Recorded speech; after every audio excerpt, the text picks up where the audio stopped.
Hey viewers, welcome back to my channel that is Ink and Insight. Hope you all are doing well. Please do subscribe my channel. ಈ ದಿನ ನಾನು ಕನ್ನಡದಲ್ಲಿ ಒಂದು ನೀತಿ ಕಥೆಯನ್ನ ಹೇಳಕ್ ಹೋಗ್ತಾ ಇದ್ದೀನಿ. ಕಥೆಯ ಹೆಸರು ಗೋಪಿ ಮತ್ತು ಮ್ಯಾಜಿಕ್ ಗೋಲಿ. ಸ್ಟಾರ್ಟ್ ಮಾಡೋಣ. ಒಂದು ಪುಟ್ಟ ಹಳ್ಳಿ.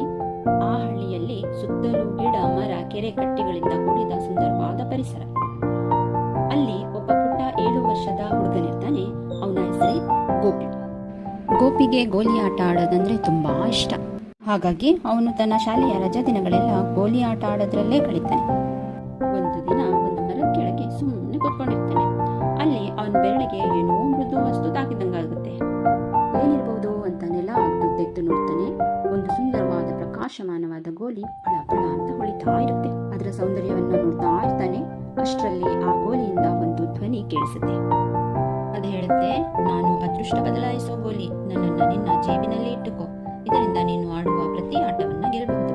ಆದ್ರೆ ಒಂದ್ ವಿಚಾರ ನೆನಪಲ್ಲಿ ಇಟ್ಕೋ, ನಿನ್ನಲ್ಲಿ ಎಲ್ಲಿಯವರೆಗೆ ಪ್ರಾಮಾಣಿಕತೆ ಇರುತ್ತದೋ ಅಲ್ಲಿಯವರೆಗೆ ನನ್ನಲ್ಲಿ ಮ್ಯಾಜಿಕ್ ಇರುತ್ತದೆ.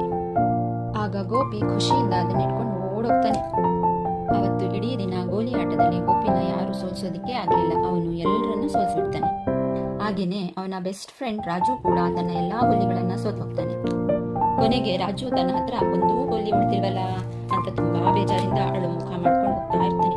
ಆಗ ಗೋಪಿಗೆ ತನ್ನ ಆಪ್ತ ಸ್ನೇಹಿತ ಬೇಜಾರಾಗಿರೋದನ್ನ ನೋಡಿ ತುಂಬಾ ಬೇಸರವಾಗುತ್ತೆ. ಅನಂತರ ಗೋಪಿ ರಾಜುವನ್ನ ವಾಪಸ್ ಕರೆದು ಮುಗುಳ್ನಕ್ಕಿ ಹೇಳ್ತಾನೆ, ನಾನು ನಿನ್ನ ಜೊತೆ ಪ್ರಾಮಾಣಿಕತೆಯ ಆಟವನ್ನ ಆಡ್ಲಿಲ್ಲ. ಆಟ ಅಂದ್ರೆ ಅದು ಇಬ್ಬರಿಗೂ ಮಜಾ ಕೊಡೋ ಹಾಗಿರ್ಬೇಕು. ಅದು ಮೋಸದಿಂದ ಸಾಧ್ಯ ಇಲ್ಲ. ಹಾಗಾಗಿ ನಿನ್ನ ಗೋಲಿಗಳನ್ನ ನೀನು ವಾಪಸ್ ತೆಗೆದುಕೋ ಅಂತಾನೆ. ಆಗ ರಾಜು ಗೋಲಿಗಳನ್ನ ವಾಪಸ್ ಪಡ್ಕೊಂಡು ತುಂಬಾ ಖುಷಿ ಪಡ್ತಾನೆ. ಅದನ್ನ ನೋಡಿ ಗೋಪಿಗೂ ಕೂಡ ತುಂಬಾ ಸಂತೋಷವಾಗುತ್ತೆ. ಅನಂತರ ಸಂಜೆ ಗೋಪಿ ಮನೆಗೆ ಹಿಂತಿರುಗಿ ಹೋಗ್ತಾ ತನ್ನ ಜೇಬ್ನಲ್ಲಿದ್ದ ಮ್ಯಾಜಿಕ್ ಗೋಲಿನ ತೆಗೆದು ನೋಡ್ತಾನೆ.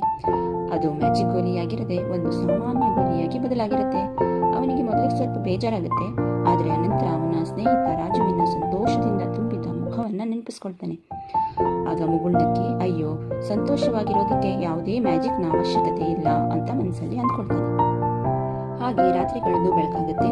ಬೆಳಗಿನ ಜಾವ ಗೋಪಿಯ ಮನೆಯ ಬಾಗಿಲು ಯಾರೋ ತಟ್ತಾರೆ. ಗೋಪಿ ಹೋಗಿ ಬಾಗಿಲು ತೆಗೆದು ನೋಡ್ತಾನೆ. ಅಲ್ಲಿ ಯಾರೂ ಇರಲ್ಲ. ಆದ್ರೆ ಬಾಗಿಲಿನ ಮುಂದೆ ಒಂದು ಗಿಫ್ಟ್ ಬಾಕ್ಸ್ ಇಟ್ಟಿರುತ್ತೆ. ಏನಿರ್ಬೋದು ಅಂದ್ಕೊಳ್ತಾನೆ. ಆಮೇಲೆ ಅದನ್ನ ತೆಗೆದು ನೋಡ್ತಾನೆ. ಆ ಬಾಕ್ಸ್ ತುಂಬಾ ಗೋಲಿಗಳು ಶೈನ್ ಹೊಡಿತಾ ಇರುತ್ತೆ. ಆದ್ರೆ ಅದು ಮ್ಯಾಜಿಕ್ ಗೋಲಿಗಳಾಗಿರಲ್ಲ, ಸಾಮಾನ್ಯ ಗೋಲಿಗಳಾಗಿರುತ್ತೆ. ಹಾಗೇನೆ ಬಾಕ್ಸ್ ಅಲ್ಲಿ ಒಂದು ಪತ್ರ ಕೂಡ ಇರುತ್ತೆ. ಅದರಲ್ಲಿ ನಿನ್ನ ಪ್ರಾಮಾಣಿಕತೆಯ ಬಹುಮಾನವಿದು ಅಂತ ಬರೆದಿರುತ್ತೆ. ಈಗ ಗೋಪಿಯ ಸಂತೋಷಕ್ಕೆ ಮಿತಿಯೇ ಇಲ್ಲ. ಹಾಗಾಗಿ ಮಕ್ಕಳ, ಈ ಕಥೆಯಿಂದ ನಮಗೆ ತಿಳಿದು ಬರುವ ನೀತಿ ಏನಪ್ಪಾ ಅಂದ್ರೆ, ನಾವು ಸದಾ ನಮ್ಮ ಕೆಲಸವನ್ನ ಪ್ರಾಮಾಣಿಕತೆಯಿಂದ ಮಾಡಿದ್ರೆ ಅದಕ್ಕೆ ತಕ್ಕ ಪ್ರತಿಫಲವೂ ಕೂಡ ಸಿಕ್ಕೇ ಸಿಗುತ್ತೆ.